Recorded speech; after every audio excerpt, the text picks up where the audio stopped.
Bem-vindos a mais um podcast da Alesp. Hoje a gente recebe o deputado Donato do PT, ele que está aqui no primeiro mandato aqui na casa, mas já tem experiência no Legislativo, vai contar um pouquinho para a gente dos principais temas que devem pautar esse ano, também fazer um balanço do ano passado. Então, deputado, obrigada por participar aqui com a gente. Eu que agradeço o convite, Nani. Prazer estar aqui. Deputado, já quero começar falando de um assunto que é muito caro para o senhor, né? Uma das bandeiras, até tema de uma frente parlamentar, que são os institutos federais. A gente teve novidade, né, nesse assunto esse ano? Sim, boas novidades. Essa, como você disse, é uma bandeira cara para mim. Eu sou aluno da antiga Escola Técnica Federal de São Paulo, que deu origem aos institutos federais. E eu sei da excelência do ensino, da possibilidade de você já sair com uma profissão qualificada no segundo grau, e nós entramos aqui e nos articulamos para, enfim, lutar por mais institutos federais em São Paulo. E a gente já teve a boa notícia que o governo federal já aprovou 12 novos institutos para o estado de São Paulo, sendo 2 deles na capital, né, na cidade de Tiradentes e no Jardim Ângela. Mas também tem em Santos, São Vicente, Diadema, Ribeirão Preto, por todo o estado. E a frente parlamentar é no sentido de articular os movimentos, tem vários movimentos em torno disso, e de acelerar esse processo, porque depende de entendimentos com as prefeituras, elas têm que ceder o terreno, e a gente está atuando nessa intermediação entre o poder local, o governo federal, para que a gente tenha esses 12 institutos o quanto antes para a nossa juventude. Bom, então a frente, na verdade, ela vai acompanhar todo esse processo de instalação desses 12 novos institutos, né?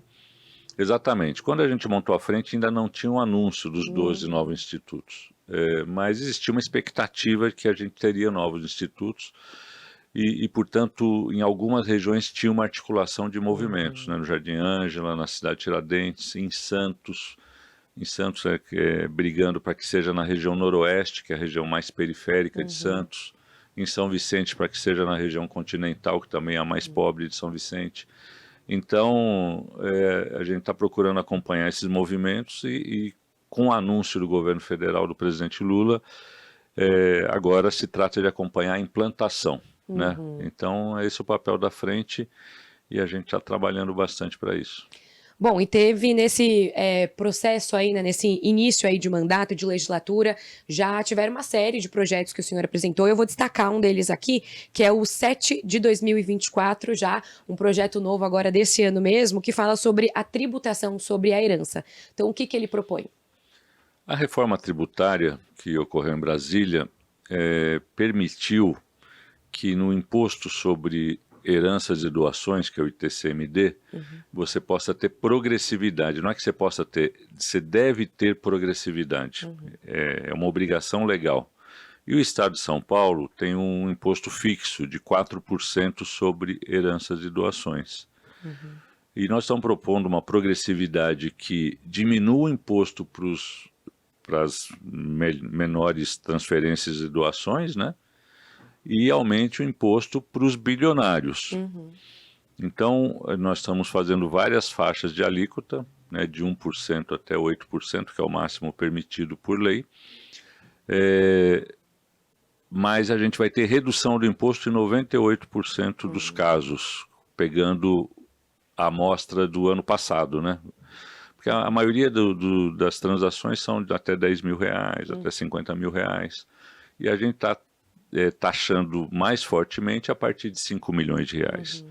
Então, pegando, de fato, milionários e taxando ainda mais as grandes transferências de patrimônio. Como em qualquer país civilizado do mundo, né? Nos Estados Unidos é 40%, na Inglaterra, é dessa ordem em geral pelo mundo, às vezes até mais de 50%.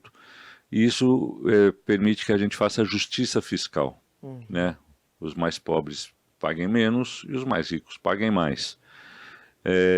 Com essa mudança, beneficiando 98% das pessoas, só aumentando para 2%, você ainda consegue aumentar a arrecadação do imposto para o Estado de São Paulo. Então a gente apresentou o projeto e agora ele está tramitando nas comissões, já passou na CCJ e vamos seguir o rito normal, vamos dialogar com o governo, porque é uma obrigação legal fazê-lo proporcional, progressivo e não mais fixo, como é no Estado de São Paulo.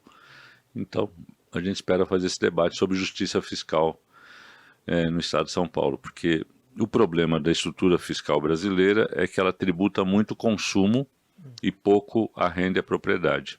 Então aí é uma forma de tributar mais a propriedade do que o consumo. Bom, e tendo esse dado que o senhor trouxe para a gente, né, que vai reduzir o imposto em 98% dos casos, deve ter então um apoio grande aqui, ou é talvez Espero muito otimista? que sim. Não, espero que sim. Espero que tenha essa sensibilidade e que a gente faça um debate racional. É evidente, tem gente aqui que tem bandeira, não tem imposto nenhum, de estado mínimo, aí deve ter outra posição. Mas o que a gente está apresentando é algo muito racional, muito em cima de dados e que beneficia a grande maioria da população. E para os que vão pagar mais, você pagar 4% ou 8% é insignificante diante do patrimônio que eles têm. Então, não prejudica ninguém, mas beneficia o Estado que arrecada mais e com esses impostos pode ter ações na saúde, na educação, na segurança pública, nas várias áreas. Bom, seguindo aqui em projetos também que foram apresentados, tem um outro que a gente falou bastante até ano passado, né, que é o 529 de 2023, do Plano Estadual do Livro, Leitura, Literatura e Biblioteca do Estado. Antes de gravar, a gente conversava da importância de falar todo o nome, né, do plano, e que já era um projeto que o senhor tinha em âmbito municipal. Então, conta pra gente como é que é esse plano. Isso, eu fui vereador em São Paulo, e lá nós aprovamos esse plano em 2016, inspirados num debate nacional. Eu fiz, porque existiu primeiro um plano nacional do livro e eu fiz um plano municipal do livro. E como demorou para tramitar, quando eu retomei a tramitação, a gente fez uma audiência pública, enfim, daí eu fui alertado que o conceito era outro, era mais amplo, até porque o livro antes era um livro físico e hoje você tem várias possibilidades, então por isso que ele se expande para o livro, para a leitura, para a literatura e para as bibliotecas, né, que é todo esse ecossistema. Então é um plano estadual que já é lei no município de São Paulo, mas a gente quer transformar em lei no estado, inclusive para induzir leis municipais que valorizem o livro e a leitura, porque sem essa base de leitura a gente não vai ter uma população educada e preparada para os desafios aí desse mundo aí que alguns falam que é a economia do conhecimento, então que a gente precisa estar preparado para ela, e para isso a base é a leitura, né? A leitura no sentido amplo, né? Não só de apostilas, mas de toda a produção da humanidade, né? Que está concentrada nos livros, sejam eles físicos, tradicionais ou em modo digital. Enfim, é importante estimular a leitura com mediadores de leitura. O plano propõe incentivar a bibliodiversidade, ou seja, que nas compras públicas, o Estado em geral, para suas bibliotecas, para suas escolas, compra muito livro. Mas, em geral, são livros meio padronizados, das mesmas editoras. E a gente quer estimular a bibliodiversidade, que pequenas editoras possam participar, que temas novos possam participar. Por exemplo, um fato que me motivou a discutir e elaborar o plano ainda como vereador é que eu tinha ido numa escola pública municipal, tinha uma sala de leitura cheia de livros e sem nenhuma criança. E no mesmo dia eu fui num sarau, lá no Capão Redondo, num bar, e tinham crianças daquela escola recitando poesia. Então tinha alguma coisa errada. Né? Não estava fazendo a conta certa. A sala de leitura vazia. Mas as crianças lá estavam lendo, às vezes, poesias de livros que diziam mais a ver com a realidade dela. No Capão, para dar um exemplo, você tem o Ferrez, que escreveu um clássico que é o Capão Pecado, e outros livros, que falam da realidade, às vezes, sem querer desvalorizar os clássicos que têm que serem lidos, todos eles, né? Mas às vezes você pega o gancho, o gosto pela literatura a partir de você discutir algo mais próximo da sua realidade. Por isso que você precisa ter essa oportunidade nas bibliotecas escolares, nas bibliotecas públicas. Então esse é um dos aspectos do plano. Eu tava até. O senhor tava falando, eu tava lembrando, né? Quando eu era pequena, às vezes a gente ia naquela biblioteca, já achava que biblioteca era um monte de livro de conceito, livros mais distantes mesmo, né? É o que você falou, dos clássicos. Os clássicos são importantes pra gente ler? São importantes, mas não necessariamente eles vão introduzir a leitura na vida daquela Exatamente. criança. Às vezes ela quer uma leitura um pouco mais fácil, um pouco mais, que a gente fala até um pouco mais boba, né? Uma literatura ali infanto-juvenil, com a historinha de romance, mas pelo menos isso já desperta a vontade da criança de ler. Sim, tem um aspecto lúdico de você capturar o interesse dessa criança.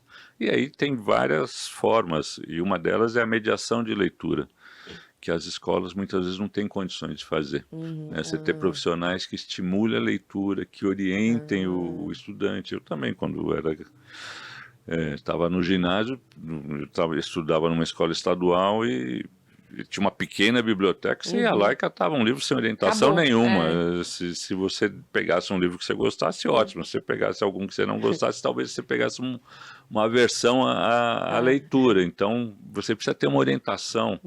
É o que a gente chama de mediação de leitura, da contação de histórias para crianças menores. Então, tem toda uma série de medidas que são importantes para estimular o hábito da leitura. E esse projeto já está um pouquinho mais avançado também, que nem o 7? Já passou de comissão? Já ele está tramitando, mas a gente está valorizando muito um processo com audiências públicas, como a gente fez na Câmara Municipal. Em São Paulo demorou 2 anos, mas foi muito rico, porque a gente fez reuniões regionais com produtores culturais, com pequenos editores, com bibliotecários, enfim, envolvendo com gente que anima sarau, envolvendo toda essa cadeia, e virou um projeto bem denso por essas contribuições. E a gente quer fazer isso no Estado também, porque no nível estadual a gente precisa ter um plano orientador que orienta as ações do Estado, mas que induza a ação das prefeituras. Ele tem um papel a mais do que o plano municipal, então a gente precisa induzir. Para isso a gente precisa correr o Estado e falar que a gente está discutindo essa questão. Até para que o plano seja mais objetivo também, né? Entendendo o que o senhor trouxe para a gente. É para entender a realidade de quem vai ler aquele livro. Então, sem as audiências públicas, talvez nem se entenda essa realidade. E quem entende, quem está no... Tem uma militância nessa área, tem gente que se envolve nos vários aspectos dessa área e certamente já refletiu sobre o assunto e pode enriquecer mais o plano do que a gente aqui num gabinete escrevendo. É evidente que a gente já fez um plano municipal, já escutou muita gente e ele foi a base para o plano estadual. Mas a gente não é dono da verdade e acredita que ele pode ser sempre melhorado, e a gente valoriza muito esse processo. Bom, aproveitando um pouquinho aí desse gancho de educação, né? É um tema que deve movimentar bastante esse ano. O governador tem falado de propostas nesse âmbito para esse ano, e uma delas é a ampliação das escolas cívico-militares, que é um projeto aí que tem sido polêmico aqui na casa, que promete ainda ter uma votação, uma discussão um pouco mais polêmica. Então, queria a opinião do senhor sobre essa possibilidade de ampliar as escolas cívico-militares. Eu sou totalmente contrário. Eu acho que não tem nenhuma legislação nacional que ampare as escolas cívico-militares como modelo de ensino. É fora do sistema educacional definido pela lei de diretrizes e bases. Não acredito que isso promova o ensino de melhor qualidade. Se vende uma ideia de disciplina e de imposição de normas, canta o hino, põe lá um policial militar para cuidar do recreio das crianças, uma militarização da escola que vai contra o conceito de educação, que é um conselho de liberdade, né? É evidente que as nossas escolas têm que melhorarem muito. Isso se faz valorizando os professores, melhorando a infraestrutura das escolas, mas não por esse caminho, né? Onde se implantou não tem nenhum resultado melhor do que as outras escolas, em geral são resultados medíocres nos outros estados, e na verdade ele é mais uma bandeira ideológica de quem quer ter um Estado cada vez mais militarizado, quer padronizar nossa juventude, e eu não acredito nisso na educação. Bom, aproveitando que a gente está falando até dessa medida do governador, tem outras que ele tem se colocado a favor, como a privatização da EMAI. Ele veio, na verdade, desde a campanha, vem prometendo essas privatizações ou concessões também. Então, especificamente sobre a privatização da EMAI, queria também a opinião.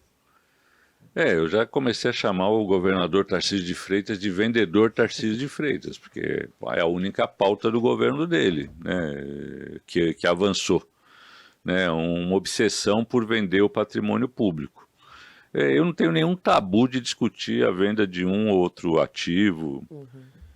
No caso do EMAI, o problema não é a venda, mas assim, é o modelo da venda, porque a EMAI produz energia elétrica a partir da usina Henry Borden, que vai ter que aproveitar as águas da Billings. Para atingir a capacidade máxima, vai ter que o curso do Rio Pinheiros voltar para Billings. Isso vai poluir a Billings. Então tem críticas ambientais desse modelo muito graves. E isso não foi tratado no processo de privatização. Então é muito grave isso, né? Ainda que, no caso da EMAI, não é uma empresa que eu acredite que não poderia ser privatizada. Até poderia ser, mas num modelo que preservasse parâmetros ambientais, porque ela lida com os nossos principais reservatórios da Grande São Paulo. Então, isso é bastante grave, ela ser privatizada do jeito que foi, sem nenhum debate. Então, isso a gente é contra na forma. No caso da Sabesp, que é a grande bandeira dele, aí a gente é contra no conteúdo. Porque a Sabesp é empresa de água e esgoto, já é uma empresa que ela é mista, 50,3% das ações são do Estado, 49,7% na Bolsa de Valores de São Paulo e de Nova York. Ela já funciona com uma tensão entre o público e a necessidade de produzir lucro e dividendos, porque tem os acionistas privados com grande peso, mas ela dá lucro, ela tinha condições de atender todos os marcos do Marco Legal de Saneamento, aprovado em Brasília, que até 2033 você tem a universalização da água e do esgoto e do tratamento. Então não existe razão para privatizá-la, a não ser gordos lucros para quem vai comprá-la. E esse debate agora que ocorreu aqui na Assembleia, toque de caixa também, sem os dados, porque até hoje a conclusão dos estudos contratados a peso de ouro do tal do IFC não foram entregues. Então qual o valor da empresa? Ninguém sabe, a gente autorizou vender uma empresa sem saber por quanto ela vale. Qual o modelo de venda, né? Agora estão se falando em dois tipos de leilões, né? Um leilão para um acionista prioritário, que teria até 15%, um acionista de referência que eles chamam, e um outro segundo leilão com outro preço para pulverizado no mercado, ou seja, compra quem quiser. E o Estado perdendo o controle acionário. Nós não vemos sentido nisso. E agora a discussão está na Câmara Municipal de São Paulo, porque São Paulo é praticamente metade da Sabesp do ponto de vista de arrecadação. Sem São Paulo não existe a privatização da Sabesp. E a cidade de São Paulo está muito prejudicada nesse processo, porque ela já tinha contrato com a Sabesp que exigia a universalização até 2029. Então não tem nenhum ganho de, como eles dizem, de trazer de 33 para 29. Para São Paulo não tem esse ganho. Os investimentos que a cidade precisa ter, a Sabesp, como ela funciona com financiamento cruzado, subsídio cruzado, São Paulo é superavitária e com esse superávit você financia as cidades que são deficitárias. Então São Paulo não tem a contrapartida que precisa, é onde precisa avançar mais o saneamento básico, mas principalmente em áreas que são áreas de risco, área de proteção mananciais, são áreas que não estão sendo atendidas pela Sabesp, não por um problema da Sabesp, mas por problemas legais, urbanos, de impedimento desse atendimento. Então, a cidade de São Paulo não vai ter nenhuma contrapartida e eles vão prorrogar o contrato de 2039 para 2060. O grande ativo da Sabesp é o contrato com a cidade de São Paulo. Então, a cidade de São Paulo não vai ganhar nada, apesar dela ser titular da concessão, porque a concessão de água e esgoto é do município. Com o novo marco de saneamento, em caso de regiões metropolitanas, ficou compartilhado entre o município e o Estado. Mas tudo que for arrecadado pelo Estado, nessa privatização, nessa venda de ações, ficará para o Estado e não será repartido com os municípios. Isso responde a uma necessidade eleitoral e de caixa do governo do Estado, que tem uma situação financeira difícil e quer fazer caixa para fazer um plano de obras, mas com dinheiro dos outros, com dinheiro da cidade de São Paulo, da cidade de Guarulhos, da cidade de São Bernardo, que são as grandes cidades que são superavitárias. Por isso que a gente é contra. Por todas essas razões, são muitas. Não, a senhora apresentou bastante aqui mesmo, e a gente falou um pouquinho da questão da EMAI, né? E ano passado se discutiu muito a questão da Enel também. Então, a gente pode dizer aí que o Estado corre risco ou vive uma crise energética? Não vive bem uma crise energética, vive uma crise de atendimento à população com energia elétrica, porque não existe uma crise energética de falta de energia geral.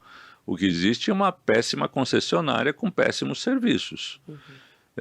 E que vamos lembrar, a Eletropaulo era do estado de São Paulo, foi vendida, se tornou AES Eletropaulo, que era os americanos, a AES era americana, que depois vendeu para a Enel, que são os italianos. Nesse processo, na primeira privatização já teve corte de pessoal. E agora, quando a Enel entrou, ela cortou 30% do pessoal que tinha na AES Eletropaulo. Então ela está visando só ter lucro. Então o tempo de resposta dela aumentou muito. E a gente viu isso na crise que todo mundo passou aqui, com vários dias sem energia elétrica. E continua, porque você está tendo interrupções cada vez maiores. A média numa interrupção que era de menos de 6 horas passou para mais de 12 horas. Enfim, e o governo do estado tem um papel nisso, que é a Arcesp, que é a Agência Reguladora de Saneamento e Energia Elétrica. Ela tem um convênio com a ANEEL, que é a Agência Nacional de Energia Elétrica, para fiscalizar a Enel. E ela é mal fiscalizada. Isso a gente está cobrando aqui nas comissões, fizemos um requerimento de informação, a gente quer saber quantas multas foram dadas, quais as medidas foram tomadas, porque não aconteceu do dia para a noite esse desmonte do atendimento da Enel. Eles dizem que investiram em tecnologia, eles sempre têm um discurso bonito, mas o resultado é cada vez pior. Então a gente teme que a Sabesp se torne uma nova Enel.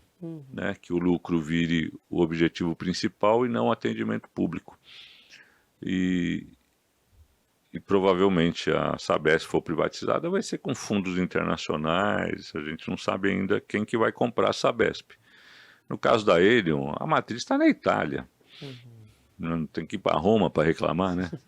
Talvez reclama com a Enel, fica caro e daí já aproveita e reclama para o Papa junto, né? Porque ninguém está resolvendo, né? Então esse modelo é muito perigoso, ainda mais em monopólios, que são monopólios, você não tem como contratar energia, não tem outro poste do lado com outro fio para puxar para sua casa, de outra empresa, como não vai ter outro cano para você puxar água que não seja da Sabesp. Então o poder do privado fica muito grande num monopólio natural como são esses e que não deveriam ser privatizados, até porque no mundo inteiro, onde se privatizou água e esgoto, está se revertendo a privatização. Londres, Paris, Buenos Aires, para falar de alguns exemplos, mas são mais de 300 cidades que já reverteram esse processo de privatização no mundo e a gente está indo na contramão da experiência internacional. Mesmo com o governo, né, prometendo que estudou esses modelos, né? Eu lembro que quando a secretária de Infraestrutura, Natália Rezende, ela veio aqui na casa para fazer audiência pública, para conversar com a população e com os próprios parlamentares, ela disse, né, que eles estudaram os modelos que deram certo e deram errado para colocar isso no modelo de privatização da Sabesp para evitar que esses erros, que essas cidades que estão revertendo, né, esse processo, para evitar que isso aconteça. Então, da forma que o senhor vê, mesmo esse estudo da secretária, ter visto esses exemplos mal sucedidos, não deve ajudar a evitar um prejuízo aqui na... Eu li o mesmo estudo que ela leu, que é o do IFC. Uhum. Primeiro que a análise dos modelos é bem fraquinha. São anotações sobre alguns pontos e sempre com uma desculpa por que não deu certo. Agora, eles não apresentam modelos que deram certo. Modelos que baixaram a tarifa, que ampliaram o investimento. Eles não tem uma cidade de referência que diga, essa aqui nós vamos seguir essa referência. Não existe.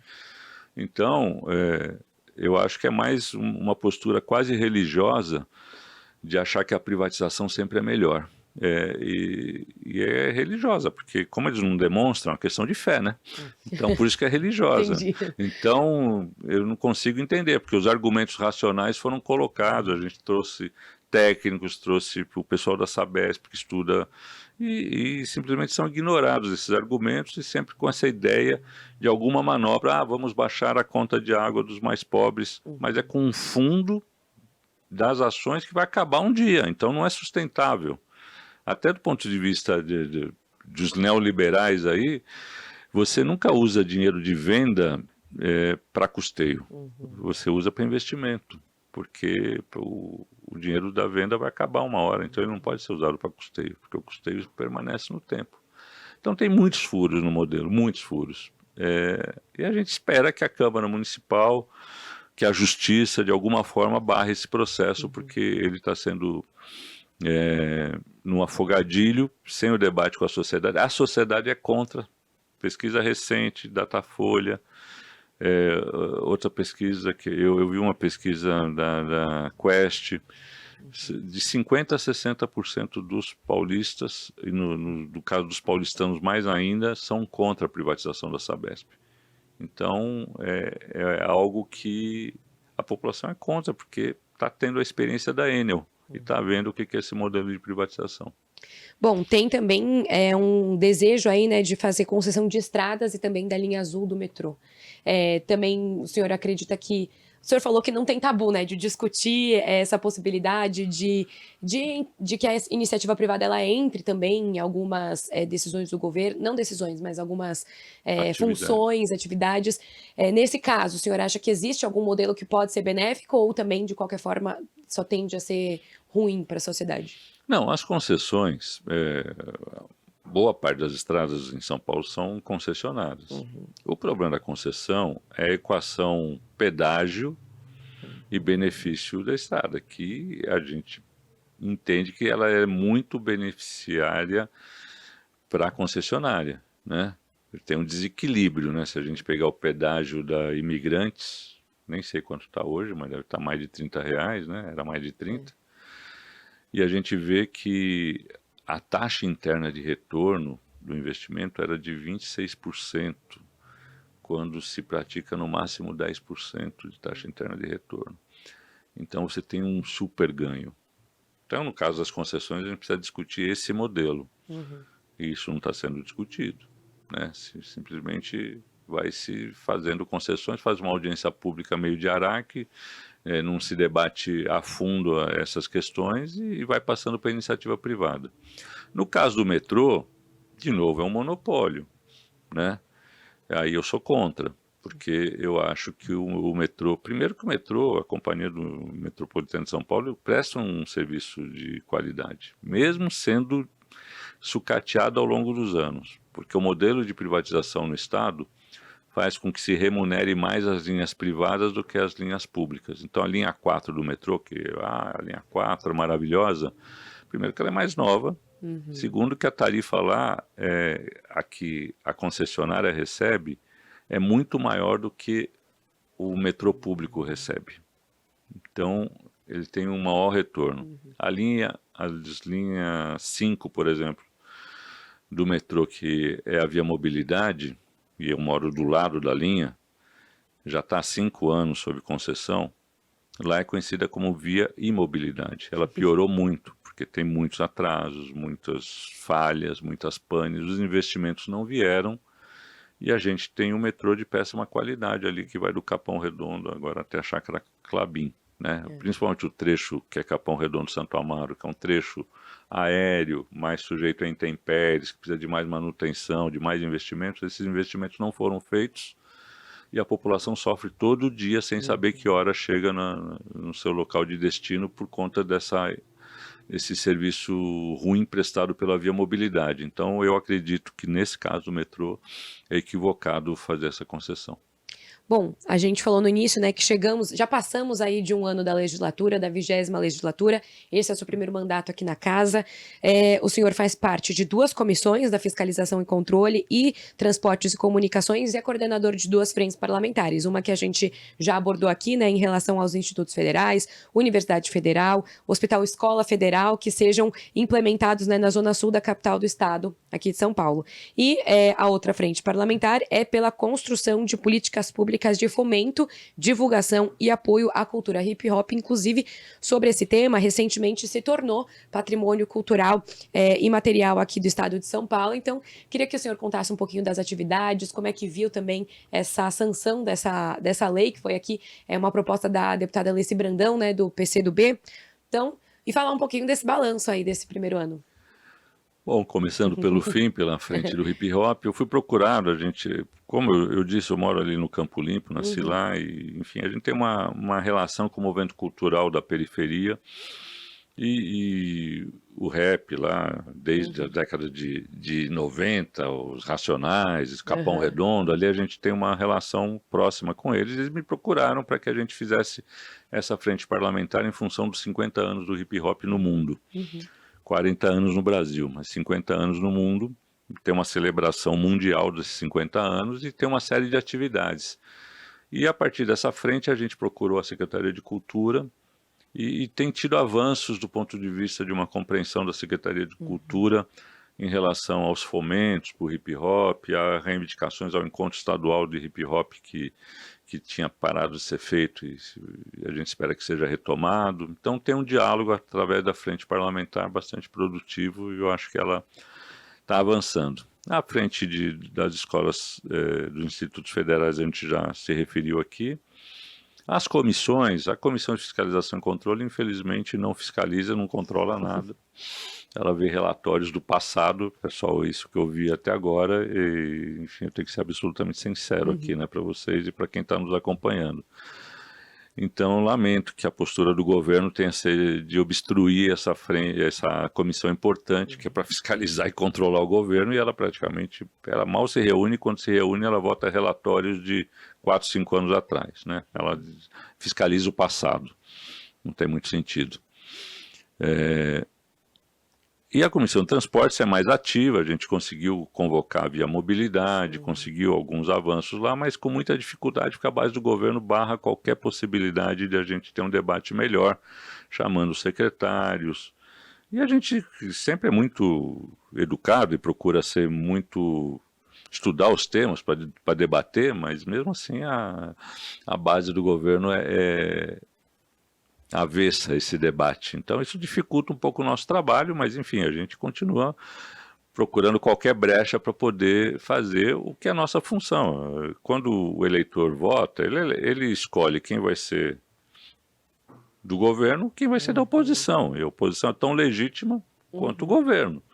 E a oposição tem o papel de fiscalizar com mais afinco. E é isso que a gente procura fazer, mesmo com alguns instrumentos sendo dificultados pela base do governo aqui na Assembleia. Deputado, era isso que eu tinha para abordar com o senhor. Agradeço muito a atenção aqui com o nosso podcast. Obrigada por ter vindo. Eu que agradeço essa oportunidade. Estamos à disposição para outros momentos. Tá ótimo. Esse foi mais um episódio do podcast da Alesp. A gente recebeu o deputado Donato do PT. Conversamos muito sobre educação, sobre os projetos do deputado aqui na casa e também as percepções sobre o governo de Tarcísio de Freitas e o andamento aqui da Alesp. A gente volta no próximo episódio.